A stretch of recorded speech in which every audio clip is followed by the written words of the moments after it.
Kapag sinabi mong sports bike, ano ba yung mga kadalasang pumapasok sa isip ng tao? Ano ba yung palagi nila nakikita? So, andyan si Honda, si Kawasaki, which is famous sa kanilang Ninja, di ba? Palagi natin nakikita sa kalsada yan. Andyan si Aprilia. Pero may isang brand na palagi akong napapalingon kapag dumadaan ito sa harap ko. Ano nga ba yun? Ano nga ba yung kakaiba? Well, ito ang Yamaha R Series.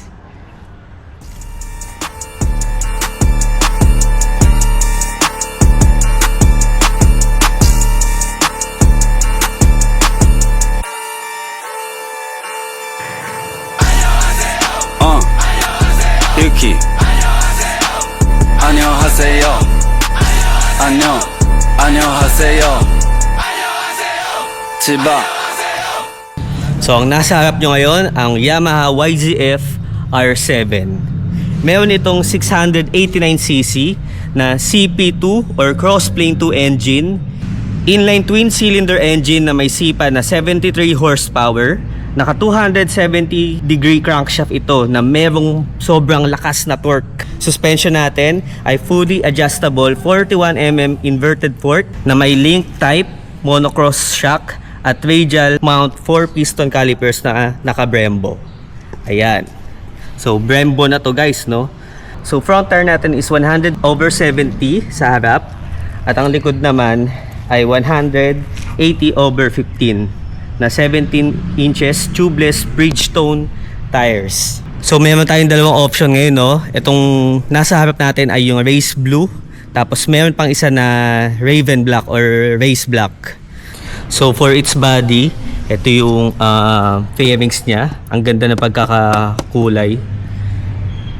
Nag-ano siya, no? Parang nagiglitter siya. Tapos may logo lang dito ng R7. Pati dito sa bandang harap sa headlight niya. So kung titignan yung headlight niya, parang similar siya sa R1, ano? Ang pogi tignan. Paint job sa tangke. Plastic to, pati ito plastic, pero ang ganda ng pagkakapintura, sobrang pulido, ano. Yung upuan niya malambot naman, ang laki na ito para sa sa puwet mo, no. Tapos syempre dahil sports bike, maliit lang yung pillion seat natin. Yung quality ng foot peg ay napaka ganda. Pati rin dito, sobrang kapit. Tapos tignan nyo naman guys yung gulong, napakalapad ng mugs.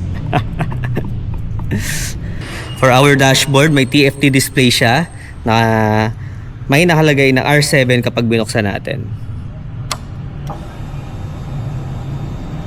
Ang pogi. So yung muffler niya naka Akrapovic na R7 carbon to. I think hanggang mid-pipe lang to, no? Hindi siya yung full system. So tara, sound check natin.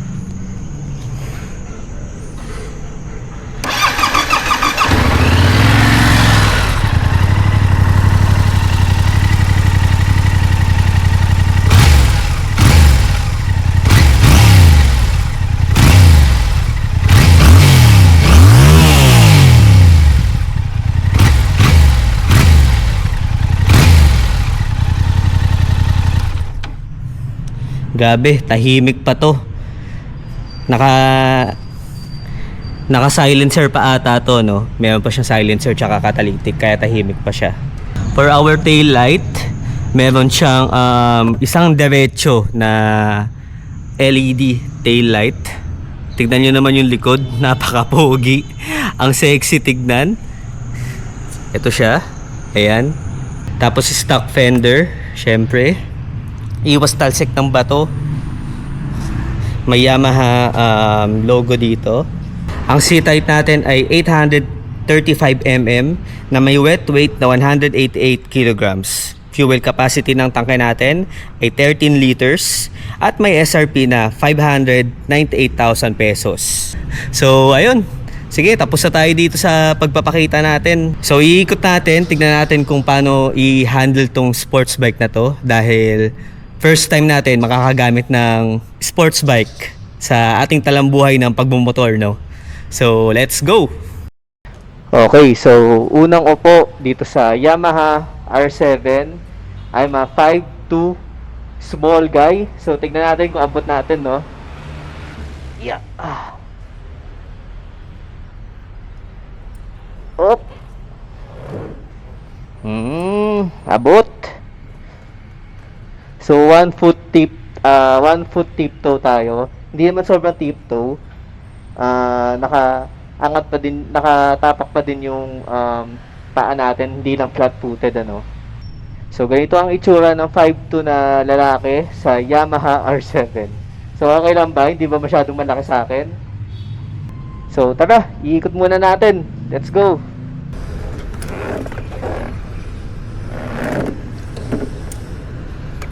Okay, tara. Ganda talaga ng TFT dashboard, no? Start natin.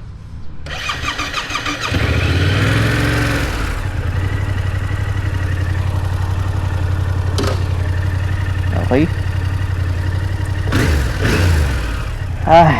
Sarap ng tunog. Yung growl niya, no? Partida, tahimik pa to, ah. Punasan natin yung salamin.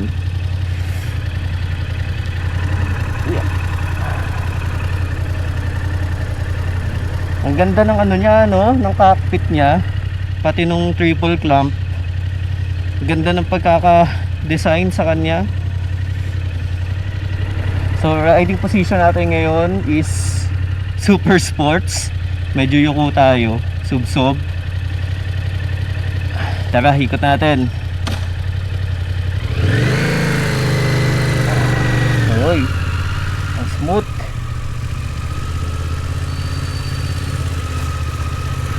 Ang smooth dalhin.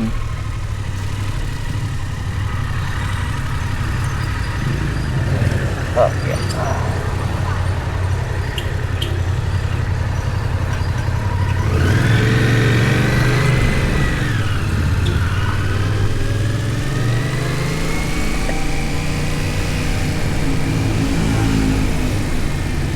Pogi nito, grabe.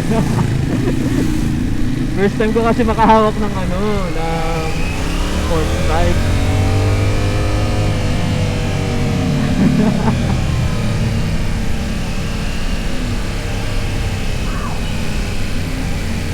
Ay, in fairness, ang gaan niya dalhin, ha. Para siyang C401. Oh? Sway ko. Ang gaan niya dalhin.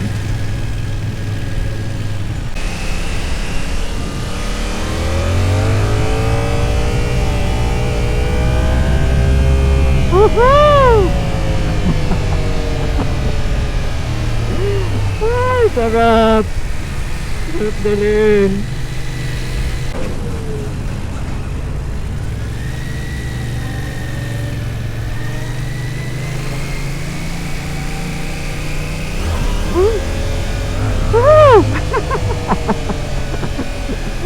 Grabe ang lakas ng torque. Sumisibat. Sumisibat yung torque niya. So ang may-ari pala nito is si Third Domingo. Salamat bro sa pagpapahiram sa atin ito R7, ano. Ang sarap pala gumamit ng sports bike. I mean, bukod sa feeling ko, ang pogi-pogi ko ngayon, which I think totoo naman. Tapos nakasarap ang helmet ko, hindi nila ako kita. So feeling ko ang pogi ko, kahit hindi naman ako kapugian. Pero iba talaga yung feeling kapag dala mo tong ganitong klase ng motor. Ay, ang ganda ng ng Mustang. Parang hindi siya mainit, ah. By the way guys, wala palang riding boots. Wala pala siyang riding boots. So lang siya, may sleeper clutch assist. And then of course ABS, harap likod, no? Traction control, hindi ko alam kung meron. This is 2025 model I think. Kasi alam ko naglabas sila ng bago ngayon in 2026. And ayun, may mga upgrades na yun, no? So ito yung first R7 model nila.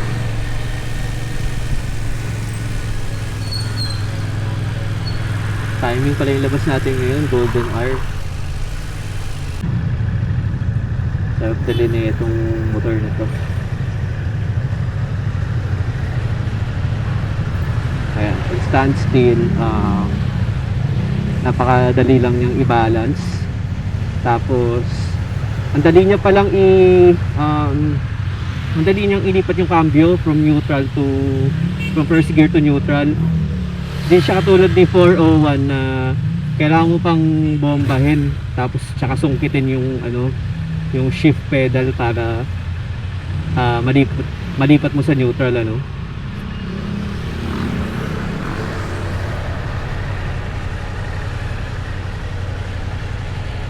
Overall ang ganda. So tignan natin sa open, try natin ihataw ng konti.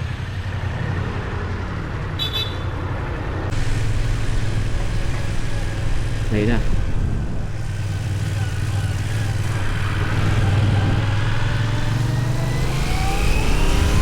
Let's go! Woohoo! Woohoo! Sarap gamitin!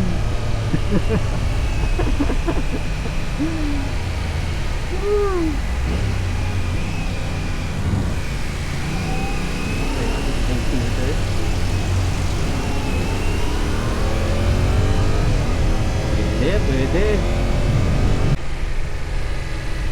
Saka guys, napansin ko pala dito, medyo mahirap pala siyang iliko, no?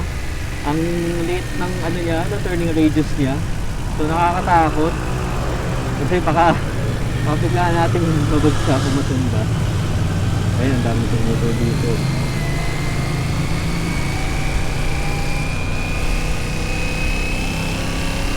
So pag may mga dala kayong ganitong bike, especially sa mga beginner na katulad natin, careful lang kayo sa pag-maneuver kasi pag naka-side siya, mabigat talaga siya. Tapos pag i-turn mo ng pinaka sagad, syempre baka matumba, di ba? So pag ganitong dala nyo, extra careful lang talaga, ano. Tapos medyo nararamdaman ko na pala yung likod ko, ano. Medyo nangangawit.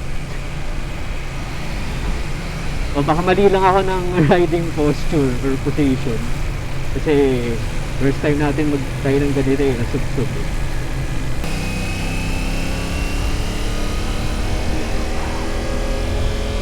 Ulit natin.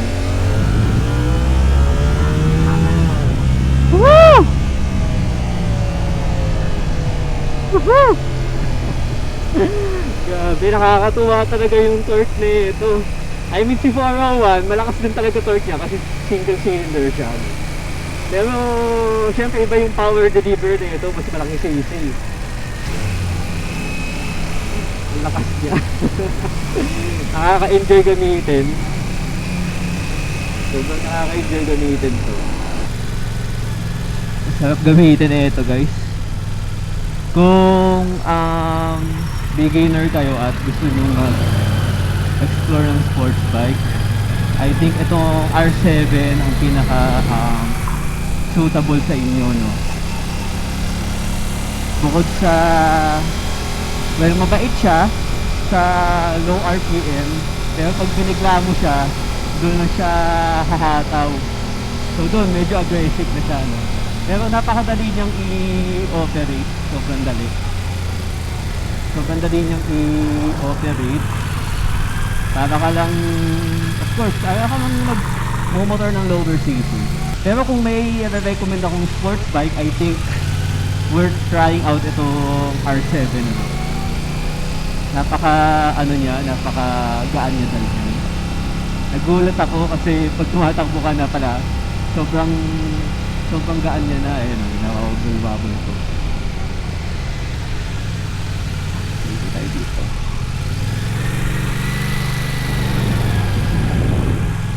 Tawa nga tayo.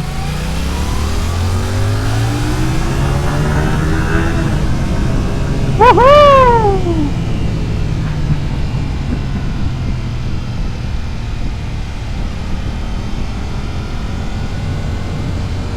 Sarap niya dalhin, grabe.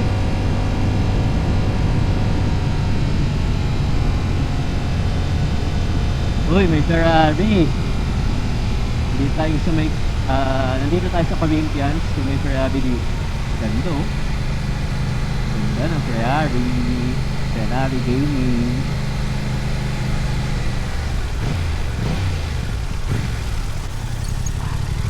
Ang masasabi ko dito sa R7 is kung beginner kayo, i-explore nyo tong bike na to. Ilagay nyo sa bucket list nyo kung gusto nyo mang bilhin or kung gusto nyo man magsimula sa sports bike. Hindi ko pa masabi sa inyo guys yung fuel consumption nito kasi hindi pa natin na long ride dahil nga mahilig din tayo mag long ride, diba? So tignan natin, idadali natin tong bike na to sa Batangas bukas. Tignan natin kung gaano ka tipid or gaano kalakas kumainit ng gas itong motor na to.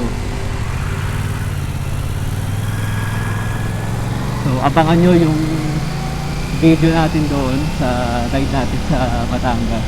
Tapos susubukan din natin kung paano mag-perform to sa twisties bilang newbie sa pag motor ng ganito klaseng motor ng sports bike. So sana huwag tayong bornado sa kalsada, no? Kasama natin yung mga lost boys papunta sa resort sa may Nasugbu, Batangas. So I think KD ang tunnel yung daan namin. Okay, tara. Pinto muna tayo dito. Okay, sige. So, final verdict natin dito sa Yamaha R7. Pinakagusto ko sa kanya. Napakadali niyang gamitin. Ang smooth na power delivery niya. Ang lakas ng torque. Tapos, pwede siya sa beginners na tulad natin, na nagmomotor. Ang hinahanap ko lang sa kanya siguro ngayon yung quick shifter kasi kay 401 may kasama na siya, factory stock na siya. So may quick shifter tsaka auto blip. Ito alam ko kailangan mo pa siyang pa-installan ng quick shifter. Alam ko nilalagay dito banda yun. Kasi nakakita na ako dun sa mga kasama natin na mga naka big bikes din. So yung riding position niya is very aggressive. I must say, hindi ko ipang daily to, no? Pang tambay-tambay lang to, tsaka short ride or weekend ride. Si 401 pa rin talaga yung klase ng motor na pwede natin ipang daily. So, dadali natin to bukas sa may Batangas. Itetest natin sa mga twisties doon. So, sana nagustuhan nyo yung video, no? Abangan nyo yung part 2 nito. Ibabiyahe natin to sa Batangas bukas. So, ayun lang. Ride safe, everyone.